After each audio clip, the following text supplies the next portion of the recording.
ಇವತ್ತು ಏನು ಎಡವಟ್ಟು ಆಯಿತು ಅಂದರೆ ಫುಲ್ ವಿಡಿಯೋ ನೋಡಿ ಹಾಯ್ ನೀವು ನೋಡ್ತಿದ್ದೀರಾ ಲಕ್ಷ್ಮೀ ಪ್ರಪಂಚ. ಇವಾಗೆಲ್ಲ ಮದುವೆ ಸೀಸನ್ನು, ಮದುವೆ ಬಟ್ಟೆ ತುಂಬಾ ಜಾಸ್ತಿನೇ ಇರ್ತವೆ ಇವಾಗ. ಯಾವಾಗ ಕೇಳಿದ್ರು ಸ್ಟಿಚ್ ಮಾಡಿಕೊಡ್ಬೇಕಾಗ್ತತೆ. ನಾನು ಡಿಸೈನ್ ಬ್ಲೌಸಿಗೆ ಸ್ಟಿಚ್ ಮಾಡ್ಕೊತಾ ಇದ್ದೆ. ರೆಡಿ ಪೈಪಿಂಗ್ನ ಅಟ್ಯಾಚ್ ಮಾಡ್ತಾಯಿದ್ದೀನಿ, ಲೈನಿಂಗ್ ಅಟ್ಯಾಚ್ ಮಾಡ್ತಾಯಿದ್ದೀನಿ, ಮೇನ್ ಫ್ಯಾಬ್ರಿಕ್ಕಿಂದ ಅಟ್ಯಾಚ್ ಮಾಡಿಲ್ಲ. ಈ ಥರ ಲೈನಿಂಗಿಗೆ ಫಸ್ಟ್ ಅಟ್ಯಾಚ್ ಮಾಡ್ಕೊಳೋದ್ರಿಂದ ಫಿನಿಶಿಂಗ್ ತುಂಬಾ ಚೆನ್ನಾಗಿ ಬರುತ್ತೆ. ಅದಕ್ಕೆ ಲೈನಿಂಗಿಗೆ ಫಸ್ಟು ಸ್ಟಿಚ್ ಮಾಡ್ಕೊತಾ ಇದ್ದೀನಿ. ನೋಡಿ, ಜಾಸ್ತಿ ಬಟ್ಟೆ ಇದ್ದಾಗ ಈ ಥರ ರೆಡಿ ಪೈಪಿಂಗ್ನ ತಂದಿಟ್ಕೊಳ್ರಿ, ಯೂಸ್ ಆಗುತ್ತೆ. ಫಸ್ಟು ಹೊಲ್ದು ಸ್ಟಿಚ್ ಮಾಡ್ತೀವಿ ಅಂದರೆ ಜಾಸ್ತಿ ಟೈಮ್ ಹಿಡಿಯುತ್ತೆ. ಈ ಥರ ಆದರೆ ಬೇಗ ಸ್ಟಿಚ್ ಮಾಡ್ಬೋದು ನಾವು. ಈ ಥರ ಕಟ್ ಶೇಪ್ ಇದ್ದಾಗ ನ್ಯಾಚ್ ಹೊಡೆದು ಸ್ಟಿಚ್ ಮಾಡಿ, ಇಲ್ಲಾಂದರೆ ಸರಿಯಾಗಿ ಬರೋಲ್ಲ, ಬ್ಲೌಸು ಫಿನಿಶಿಂಗಾಗಿ ಬರೋಲ್ಲ. ಈ ಥರ ಸ್ಟಿಚ್ ಮಾಡಿದ್ರೆ ನೀಟಾಗೂ ಕಾಣಿಸುತ್ತೆ, ಫಿನಿಶಿಂಗಾಗೂ ಕೂತ್ಕೊಳ್ಳುತ್ತೆ ಬ್ಲೌಸು. ಇವತ್ತು ಬ್ಲೌಸ್ನ ಬೇಗ ಬೇಗ ಸ್ಟಿಚ್ ಮಾಡಬೇಕು ಅಂತ ಕೂತ್ಕೊಂಡಿದ್ದೀನ, ಏನಾದರೂ ಒಂದು ಎಡವಟ್ಟು ಆಗೇ ಆಗುತ್ತೆ. ಏನಾಯಿತು ಅಂತ ತಿಳ್ಕೊಬೇಕು ಅಂದರೆ ಫುಲ್ ವಿಡಿಯೋ ನೋಡಿ. ಯಾವುದೇ ಬ್ಲೌಸನ್ನು ಸ್ಟಿಚ್ ಮಾಡೋಕೆ ಕೂತ್ಕೊಳ್ರಿ, ಇಂಟ್ರೆಸ್ಟಿಂದ ಕೂತ್ಕೊಳ್ರಿ. ಬೇಜಾರಲ್ಲಿ ಇಂಟ್ರೆಸ್ಟ್ ಇಲ್ದಲೆ ಕೂತ್ಕೊಳ್ಳೋಕ್ಕೆ ಹೋಗ್ಬೇಡ್ರಿ. ಯಾಕೆಂದರೆ ಬ್ಲೌಸ್ ಹೊಲ್ದಿದ್ದೇ ಆಗಲ್ಲ.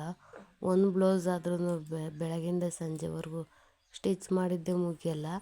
ಅದೇ ಇಂಟ್ರೆಸ್ಟ್ ಇದ್ದಾಗ ಕೂತ್ಕೊಳ್ರಿ, 1 ಅವರ್ಗೆ ಮುಗಿಸಾಕ್ತೀವಿ ಒಂದು ಬ್ಲೌಸನ್ನ. ನೋಡಿ, ನಾನು ಇವಾಗ ಪೈಪಿಂಗ್ನ ಅಟ್ಯಾಚ್ ಮಾಡ್ಕೊಂಡಿದ್ದು ಮುಗಿತಾ ಬಂತು.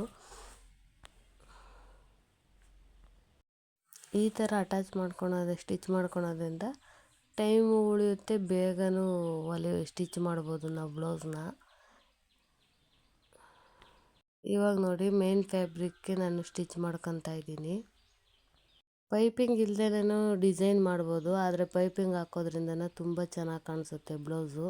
ಅದಕ್ಕೆ ಪೈಪಿಂಗ್ ಸ್ಟಿಚ್ ಮಾಡೋದು.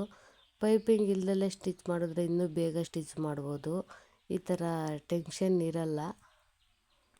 ಬಟ್ ಇವಾಗ ಅಮೌಂಟ್ ಜಾಸ್ತಿ ಆದರೆ ಆಗಲಿ, ನೋಡೋಕ್ಕೆ ಚೆನ್ನಾಗಿ ಕಾಣಿಸ್ಬೇಕು, ಅದೇ ಥರ ಕಸ್ಟಮರ್ ಎಲ್ಲ ಕೇಳೋದು. ಅದಕ್ಕೆ ಲೇಟ್ ಆದರೂ ಪರವಾಗಿಲ್ಲ ಅಂತೇಳಿ ಪೈಪಿಂಗ್ನ ಸ್ಟಿಚ್ ಮಾಡೋದು. ನೋಡಿ, ಇವಾಗ ಇದಕ್ಕೂ ಅಷ್ಟೇ ನ್ಯಾಚ್ ಹೊಡ್ಕೊಂಡೆ ನಾವು ಸ್ಟಿಚ್ ಮಾಡ್ಕೋಬೇಕಾಗುತ್ತೆ, ಇಲ್ಲಾಂದರೆ ಚೆನ್ನಾಗಿ ಬರೋಲ್ಲ. ಇದಕ್ಕೂ ನ್ಯಾಚ್ ಹೊಡ್ಕೊಂಡು ಸ್ಟಿಚ್ ಮಾಡೋದ್ರಿಂದ ಚೆನ್ನಾಗಿ ಬರುತ್ತೆ. ಇಲ್ಲಾಂದರೆ ಫುಲ್ಲು ಸ್ಟಿಚ್ ಮಾಡಿದ್ದಾದಮೇಲೆ ನ್ಯಾಚ್ ಹೊಡಿಬೋದು. ನಾನು ಫುಲ್ಲು ಸ್ಟಿಚ್ ಮಾಡಿದ್ದಾದಮೇಲೆ ನ್ಯಾಚ್ ಹೊಡಿತಿದ್ದೀನಿ, ಇವಾಗೇನು ನ್ಯಾಚ್ ಹೊಡ್ಕೊಂಡಿಲ್ಲ. ಇಂಥ ಡಿಸೈನ್ ಬ್ಲೌಸಿಗೆ ಪೈಪಿಂಗ್ ಮಾಡೋದೇ ಜಾಸ್ತಿ ಟೈಮ್ ಹಿಡಿಯೋದು, ಡಿಸೈನ್ ಮಾಡೋದೇನು ಜಾಸ್ತಿ ಟೈಮ್ ಆಗೋಲ್ಲ. ಪೈಪಿಂಗ್ ಒಂದು ಮುಗಿಸಿದ್ರೆ ಫುಲ್ ಬ್ಲೌಸೇ ರೆಡಿ ಆದಂಗೆ. ನೋಡಿ, ಇವಾಗ ಫುಲ್ಲು ಬ್ಲೌಸ್ನ ಸ್ಟಿಚ್ ಮಾಡ್ಕೊಂಡಿದ್ದು ಪೈಪಿಂಗ್ನ ಮುಗೀತು. ಈ ಥರ ನಾವು ಮಾಡೋದ್ರಿಂದ ಸ್ಮೂತ್ ಸೀರೆ ಹೊಲಿತಿರ್ತೀವಲ್ವ, ಆವಾಗ ಫಿನಿಶಿಂಗ್ ತುಂಬಾ ಚೆನ್ನಾಗಿ ಕೂರುತ್ತೆ. ಇಲ್ಲಾಂದರೆ ಮೇನ್ ಫ್ಯಾಬ್ರಿಕ್ ಮೇಲೆ ಸ್ಮೂತ್ ಬಟ್ಟೆಗೆ ನೀಟಾಗಿ ಕೂರಲ್ಲ, ಸುಕ್ಲು ಥರ ಬಂದಿರುತ್ತೆ, ಆ ಥರ ಎಲ್ಲ ಆಗಿರುತ್ತೆ. ಅದಕ್ಕೆ ಈ ಥರ ಫಸ್ಟೇ ನಾವು ರೆಡಿ ಮಾಡ್ಕೊಂಡು ಮಾಡೋದ್ರಿಂದ ಫಿನಿಶಿಂಗ್ ತುಂಬಾ ಚೆನ್ನಾಗಿರುತ್ತೆ. ಪೈಪಿಂಗ್ನ ಒಂದು ಸಲ ನೋಡ್ಕೋಬೇಕು, ನೋಡ್ಕೊಳ್ಳಿಲ್ಲ ಅಂದರೆ ಒಂತಾಗ ದಪ್ಪ ಒಂತಾಗ ಸಣ್ಣ ಆಗಿರುತ್ತೆ. ಈಗಲೇ ದಪ್ಪ ಆಗಿರೋ ಥರ ಆಗಿದ್ದಾಗ ಇನ್ನೊಂದು ಸಲ ಸ್ಟಿಚ್ ಮಾಡಿಕೊಂಡ್ರೆ ನೀಟಾಗಿ ಕಾಣಿಸುತ್ತೆ ಬ್ಲೌಸು. ಇವಾಗ ನೋಡಿ, ನಾನು ನ್ಯಾಚ್ ಹೊಡ್ಕೊತಾ ಇದ್ದೀನಿ. ನ್ಯಾಚ್ ಹೊಡ್ಕೊಳ್ಳಿಲ್ಲ ಅಂದರೆ ನೀಟಾಗಿ ಕೂರಲ್ಲ, ಅದಕ್ಕೆ ನ್ಯಾಚ್ ಹೊಡ್ಕೋಬೇಕು. ಯಾವುದೇ ಬ್ಲೌಸಿಗಾಗಲಿ ನ್ಯಾಚ್ ಹೊಡೀರಿ, ಮಾಮೂಲಿ ಬ್ಲೌಸಿಗೂ ನ್ಯಾಚ್ ಹೊಡೀರಿ. ನ್ಯಾಚ್ ಹೊಡೆದಿದ್ದಾದ್ಮೇಲೆ ಉಲ್ಟಾ ಮಾಡಿ ಬ್ಲೌಸ್ ಮೇಲೆ ಪೈಪಿಂಗ್ ಮೇಲೇ ಕಿನಾರಿ ಸ್ಟಿಚ್ ಹಾಕಬೇಕು, ಪಕ್ಕನೇ. ಕಿನಾರಿ ಸ್ಟಿಚ್ ಹಾಕೋದ್ರಿಂದನೇ ಬ್ಲೌಸು ಚೆನ್ನಾಗಿ ಕಾಣಿಸುತ್ತೆ. ಕಿನಾರಿ ಸ್ಟಿಚ್ ಹಾಕ್ಕೊಂಡು ಲೈನಿಂಗ್ನ ಅಟ್ಯಾಚ್ ಮಾಡ್ಕೋಬೇಕು. ಇವಾಗ ಮೇನ್ ಮುಂದೆ ಫ್ರಂಟ್ ಪಾರ್ಟ್ನ ನಾನು ರೆಡಿ ಮಾಡ್ಕೊತಾ ಇದ್ದೀನಿ. ಈ ಥರ ರೆಡಿ ಮಾಡ್ಕೋಬೇಕಾದ್ರೆ ಏನಾಯ್ತಪ್ಪ ಅಂದರೆ, ಫ್ರಂಟು ಲೈನಿಂಗು ಪೈಪಿಂಗು ಎಲ್ಲ ರೆಡಿ ಮಾಡಿ ಇಟ್ಕೊಂಡೆ, ಸ್ಲೀವೂ ರೆಡಿ ಮಾಡಿ ಇಟ್ಕೊಂಡೆ. ಅಷ್ಟರಲ್ಲಿ ಮಿಷಿನ್ ಸೂಜಿ ಮುರಿದೋಯ್ತು, ಮತ್ತೆ ಸೂಜಿ ಹಾಕಿದ್ರೆ ಸೂಜಿನೇ ಒಳಗಡೆ ಹೋಗಲಿಲ್ಲ, ಆ ಥರ ಆಗೋಯ್ತು.